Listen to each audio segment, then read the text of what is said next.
ST कर्मचारी हे पुन्हा एकदा आक्रमक झालेले आहेत। 28 फेब्रुवारीपासून मुंबईतील आझाद मैदानामध्ये आंदोलनाची हाक एसटी कर्मचाऱ्यांनी दिली आहे। प्रलंबित मागण्यांसाठी एसटी कर्मचारी आत्मक्लेश आंदोलन करणार आहेत आणि या आंदोलनामुळे एसटी सेवेवरती परिणाम होणार नाही।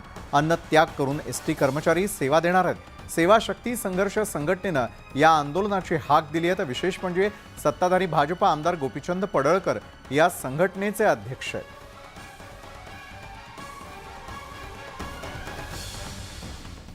कसबा आणि पिंपरी चिंचवड पोटनिवडणुकीचा प्रचार शिगेला पोहोचलेला आहे। महाविकास आघाडी विरुद्ध भाजप शिवसेना युती असा हा सामना होतोय आणि पहिल्यांदाच पोटनिवडणुकीसाठी दिग्गज आता थेट प्रचाराच्या रणधुमाळीमध्ये उतरल्याचंही पाहायला मिळतंय आणि या निवडणुकीमध्ये राज्यातील बडे नेते प्रचारासाठी मैदानात उतरलेत। कसब्यातील भाजप उमेदवार हेमंत रासनेंच्या प्रचारार्थ उपमुख्यमंत्री देवेंद्र फडणवीस आज पिंपरीत आहेत।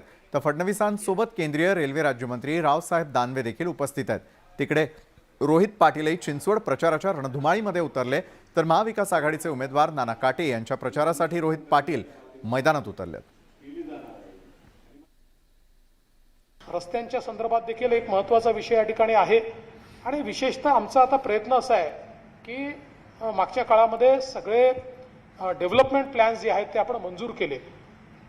विकास आराखड्यातले जे रस्ते आहेत हे रस्ते जर आपण योग्य प्रकारे इम्प्लिमेंट केले तर रस्त्यांचा प्रश्न संपतो आणि त्याकरता मग काही ठिकाणी अतिक्रमण असतं, काही ठिकाणी लोकांचा विरोध असतो। आता आपण वेगवेगळे इन्स्ट्रुमेंट उपलब्ध करून दिले आहेत ज्यातनं लँड ॲक्विजिशन जे आहे हे आपल्याला सोप्या पद्धतीनं करता येतं।